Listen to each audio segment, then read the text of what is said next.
मैं अनिल कुमार पांडे, सहायक व्याख्याता, संत तुलसीदास पीजी कॉलेज कादीपुर सुल्तानपुर। आज आप लोगों को मैं जो चर्चा करूंगा आप लोगों के बीच में वो है बाल्यावस्था।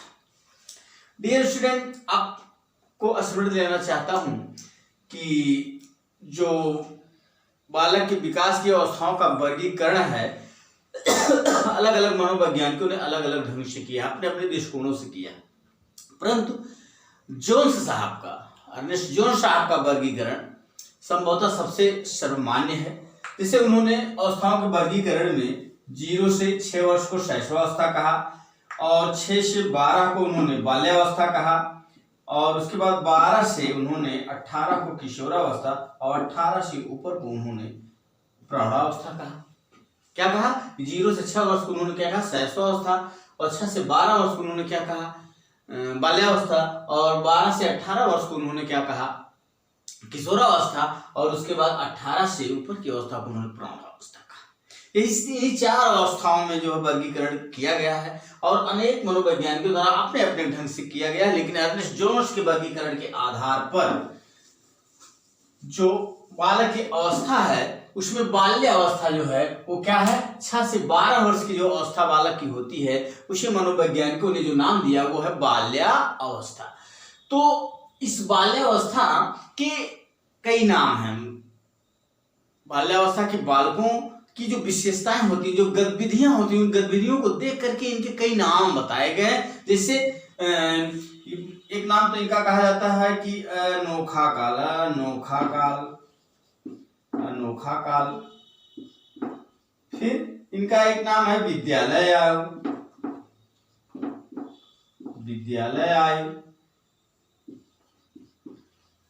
फिर क्या है और क्या नाम? समूह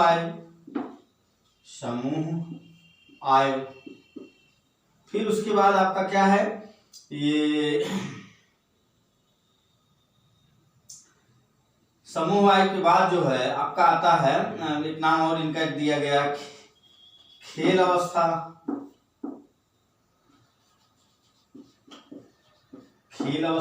और उसके बाद इनको कहा जाता है गंदी आयु।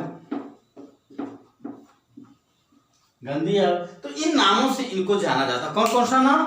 कि अनोखा काल, विद्यालय आयु, समूह आयु और उसके बाद विद्यालय आयु, समूह आयु, खेल आयु और बाल्यावस्था को इन नामों से जाना जाता है। डियर स्टूडेंट, आप लोगों के सामने ये बाल्यावस्था जो 6 से 12 वर्ष की पढ़ाई है, इसके कई नाम आपको बताए गए, जैसे अनोखा काल, उसके बाद समूह आयु, उसके बाद खेल आयु, उसके बाद विद्यालय आयु, उसके बाद गंदी आयु और इसे सुस्ती की आयु भी कहते हैं।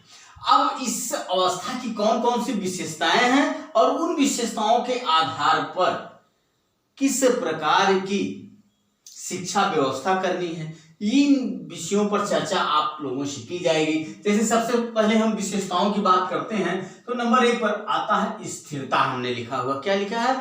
स्थिरता लिखा हुआ है। तो स्थिरता क्या है? स्थिरता के अपना क्या है कि मतलब जो है बाल्यावस्था की जो विकास अवस्था है उसमें बालक की शारीरिक और मानसिक विकास में थोड़ी स्थिरता आ जाती है। क्या आ जाती है? थोड़ी स्थिरता आ जाती है अपेक्षाकृत शैशवावस्था के। जहां शैशवावस्था में शारीरिक और मानसिक विकास बड़ी तीव्र गति से होता है, वहीं बाल्यावस्था में उसमें क्या आ जाती है? थोड़ा सा स्थिरता आ जाती है। यह एक प्रमुख विशेषता है किसकी? बाल्यावस्था की। उसके बाद जिज्ञासा की प्रबलता। तो डियर स्टूडेंट, ये दूसरी विशेषता जो बाल्यावस्था की वो क्या? जिज्ञासा की प्रबलता, अर्थात कौन, क्यों और कैसे की वो बात करते हैं। कौन, क्यों और कैसे की बात करते हैं, अर्थात किसी भी प्रश्न पर आपसे वो पूरा हल चाहते हैं कि कैसे ये है, क्यों ये है, इन सारी चीजों की क्या चाहते हैं? वो पूरा विश्लेषण चाहते हैं और उससे संतुष्ट होना चाहते हैं। ये एक दूसरी विशेषता है किसकी? बाल्यावस्था की। और तीसरी विशेषता आत्मनिर्भरता, सेल्फ डिपेंडेंस जिसे आप कह सकते हैं। तो सेल्फ डिपेंडेंस जहां आप जो है शैशवावस्था में क्या होता है बालक, डिपेंडेंस होता है, मतलब दूसरों पर आधारित होता है, जो उसके माता पिता उसको करते हैं बस वही वो पाता, वो अपने से कुछ नहीं कर पाता। तो लेकिन बाल्यावस्था में क्या है, बाल्यावस्था में आत्मनिर्भरता आ जाती है, बाल्यावस्था में आत्मनिर्भरता आ जाती है और बालक अपने कार्यों को स्वयं करने लगता है, अधिकतर कार्यों को, अपने दैनिक कार्यों को या और भी व्यवहारिक कार्यों को खुद जो है क्या करने लगता है, करने लगता है, राइट और रॉन्ग, लेकिन वो अपने हिसाब से करने लगता था, तो वो अपने आप को आत्मनिर्भर समझने लगता है। फिर उसके बाद ये आपकी चौथी विशेषता जो रही वो क्या है, रचनात्मक कार्य। बालक रचनात्मक कार्यों में क्या लेता है, रुचि लेने लगता है। रचनात्मक कार्यों का मतलब ये हुआ कि जैसे बालकों के साथ इकट्ठा होकर के मिट्टी का घर बनाना, फिर उसे बिगाड़ना या खिलौनों को तोड़ना, फिर उसे जोड़ना, ये क्या है, रचनात्मक कार्यों का क्या है, एक उदाहरण है। रचनात्मक कार्य बालक बाल्यावस्था में बहुत ज्यादा करता है, क्योंकि वह क्या होता है, आत्मनिर्भर होता है, वो कल्पना की भावना में जीता है। जैसे सारे लोग वास्तविक घर बनाते हैं वैसे वो मिट्टी का घर बनाता है, फिर उसे बिगाड़ता है, फिर बनाता है, फिर बिगाड़ता है, या खिलौनों को तोड़ता है, ये सब रचनात्मक कार्यों में बालक के आते हैं। और ये जो विशेषताएं हैं वो 6 से 12 वर्ष के अर्थात बाल्यावस्था की विशेषताएं हैं।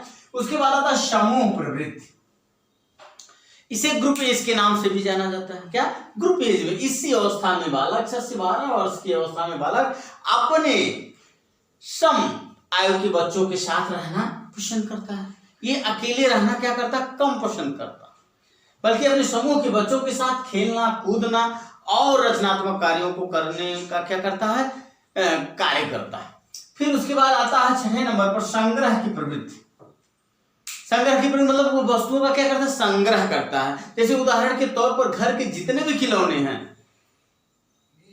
घर के जितने भी खिलौने हैं वो सारे खिलौने पर अधिकार वो अपना ही समझता है। दूसरे बच्चे अगर छू देते हैं तो वो रोने लगता है, और चाहे जितने खिलौने लाते रहे वो रखता रहेगा, और अगर उसे कोई दूसरा छू देगा तो वो रोने लगेगा। तो यह उसकी क्या है, संग्रह प्रवृत्ति।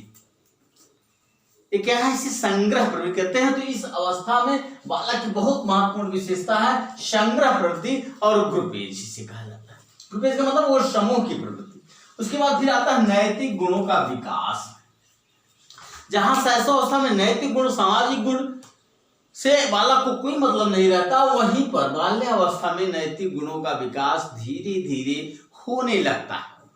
बहुत सारे कार्यों में उसके नैतिक गुणों को क्या किया जा सकता है, देखा जा सकता है। तो डियर स्टूडेंट्स, ये रही विशेषताएं, क्या है कि शारीरिक मानसिक विकास में स्थिरता, फिर जिज्ञासा की प्रबलता अर्थात कौन क्यों और कैसे।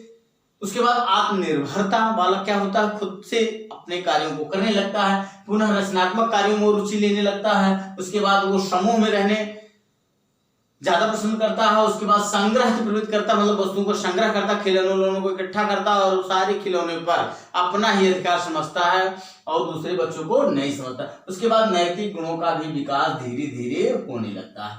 तो आगे चलते हैं डियर स्टूडेंट कि अगर विशेषताएं ये हैं बाल्यावस्था की, तो इन विशेषताओं के आधार पर ही क्या होनी चाहिए, शिक्षा की व्यवस्था होनी चाहिए। तो शिक्षा की व्यवस्था में देखिए, जहां ये था कि उनके शारीरिक और मानसिक विकास में स्थिरता आ जाती है, वही शिक्षा का स्वरूप ये कहता है कि बालक के शारीरिक मानसिक विकास माने सभी प्रकार के विकासों पर क्या दिया जाना चाहिए, बल दिया जाना चाहिए, विशेष ध्यान दिया जाना चाहिए, ताकि जो है जो स्थिर अवस्था में है बाल्यावस्था में विकास, वो स्थिर तो रहे, बहुत तीव्र गति से भले ना हो, लेकिन ये है कि उसमें रुकावट ना आए, स्थिर भले रहे लेकिन रुके न। इसलिए सभी प्रकार के विकास पर क्या दिया जाना चाहिए, बल दिया जाना चाहिए। शिक्षा का स्वरूप ऐसे ही होना चाहिए, जहां पर वो स्थिरता है तो उसे स्थिर न रहने दिया जाए, बल्कि उसे गति प्रदान किया जाए। उसके बाद फिर आता है दूसरे नंबर पर रुचिकर पाठ्य सामग्री की व्यवस्था की जाए। बाल्यावस्था में जो किताबें आती हैं उसमें आप देखिए तो वो बड़ी रंग बिरंगी होती है। क्यों?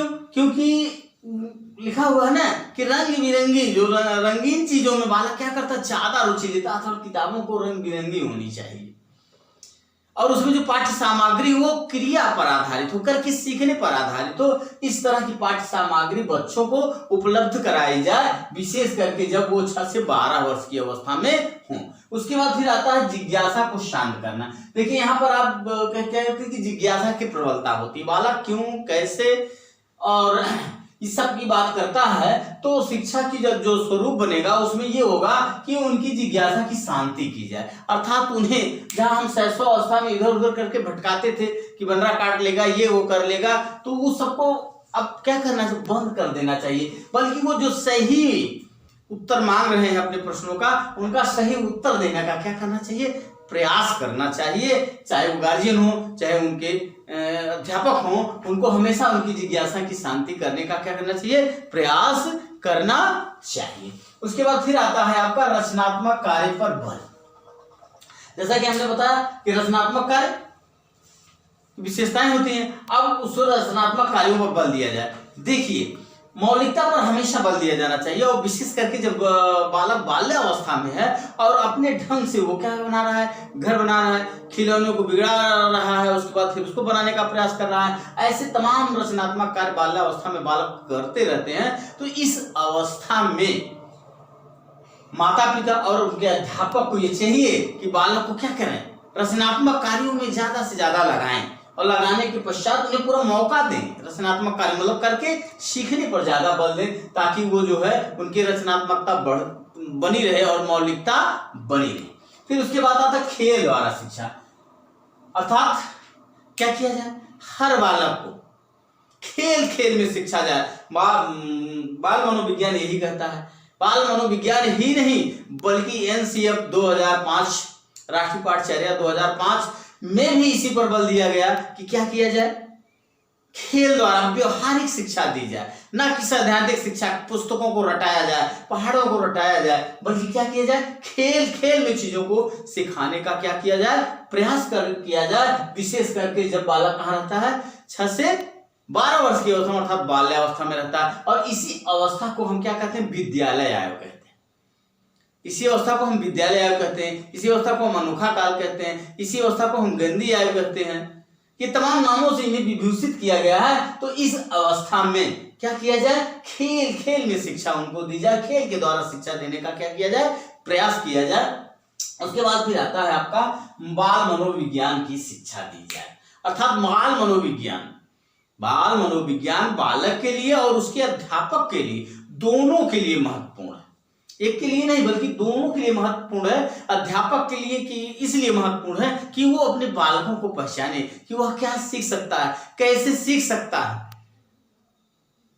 क्या सीख सकता है और कैसे सीख सकता है। इन चीजों को जानने के लिए हर अध्यापक को बाल मनोविज्ञान का जानना क्या है, आवश्यक है। क्योंकि जब अध्यापक बाल मनोविज्ञान को जानेगा तो बाल मनोविज्ञान के विधियों के अनुसार बालक को क्या करेगा, शिक्षित करने का प्रयास करेगा। तभी वो एक सामान्य कक्षा को समावेशी कक्षा के रूप में प्रदर्शित कर सकता है या व्यवस्थित कर सकता है। अर्थात बाल मनोविज्ञान की उनको जरूर शिक्षा दी जाए। उसके बाद फिर है समूह खेल की व्यवस्था। हर माता पिता और गुरु की यह है कि इस अवस्था के बालकों को समूह में खेल की व्यवस्था की जाए। खेल वगैरह की व्यवस्थाएं कहाँ की जाए, समूह में की जाए, और ज्यादा से ज्यादा जोर रहे कि बालक समूह में खेलें। और उस समूह की व्यवस्था कौन करेगा, उसके माता पिता करेंगे, उसके अध्यापक करेंगे। तो इस अवस्था में जो शिक्षा का स्वरूप हो वो सामूहिक हो। सामूहिक हो मतलब जैसे प्रोजेक्ट कार्य दिया जाए, समूह में पढ़ाना पढ़वाया जाए, गिनती गिनाई जाए। इस तरह से अगर आप कार्य करेंगे तो उसे समूह खेल की व्यवस्था कही जाएगी। तो मित्रों आप देखिए कि विशेषताओं में कि स्थिरता है, जिज्ञासा की प्रबलता है, आत्मनिर्भरता है, रचनात्मक कार्य है, समूह की प्रवृत्ति है, संग्रह की प्रवृत्ति है और नैतिक गुणों का विकास है। ठीक जैसे ही विशेषताएं हैं उसी प्रकार से शिक्षा का स्वरूप आपको निर्धारित करना पड़ेगा हर अवस्था में। तो बाल्यावस्था के जो शिक्षा का स्वरूप है, इनकी विशेषताओं के अनुसार इस सभी प्रकार के विकासों पर क्या किया जाए, बल दिया जाए। वो शारीरिक हो, मानसिक हो, सामाजिक हो, भाषाई हो, कोई भी हो, सब पर क्या दिया जाए, बल दिया जाए। उसके बाद रुचिकर सामग्री, बालक को जो भी पढ़ाने की व्यवस्था की वो क्या हो, रुचिकर हो। और उसके बाद उनकी जिज्ञासा को शांत की जाए। जो क्यों क्या कैसे का प्रश्न करते हैं उनको शांत किया जाए, न कि इधर उधर से बहाना बना करके उसको छोड़ दिया जाए। फिर रचनात्मक कार्यों पर क्या दिया जाए, बल दिया जाए। जो रचनात्मक कार्य को करने का प्रयास करते हैं उनको और प्रबल बनाया जाए कि वो मौलिक कार्यों को करें। उसके बाद बच्चों को जबरदस्ती किसी चीज को रटाया ना जाए, बल्कि क्या किया जाए, खेल खेल में सिखाया जाए। फिर उसके बाद जो है आपका बाल मनोविज्ञान की शिक्षा दी जाए हर बालक को, हर अध्यापक को, जो अध्यापक है उनको भी दी जाए और बालक को भी दी जाए। तो बाल मनोविज्ञान के अनुसार कक्षा की शिक्षा की व्यवस्था होनी चाहिए और समूह खेल की व्यवस्था की जाए, क्योंकि बाल्यावस्था की बहुत प्रबल विशेषता है समूह की प्रवृत्ति और संग्रह की प्रवृत्ति। तो निश्चित रूप से बालक को क्या की जाए, समूह खेल की व्यवस्था उपलब्ध करानी चाहिए, उनके माता पिता जो क्यों उनको अध्यापक को। तो डियर स्टूडेंट, इस तरह से बाल्यावस्था की विशेषताएं और उसके उस विशेषता के अनुसार शिक्षा का स्वरूप क्या होना चाहिए, इस पर चर्चा आज हमने प्रस्तुत किया। तो धन्यवाद डियर स्टूडेंट्स।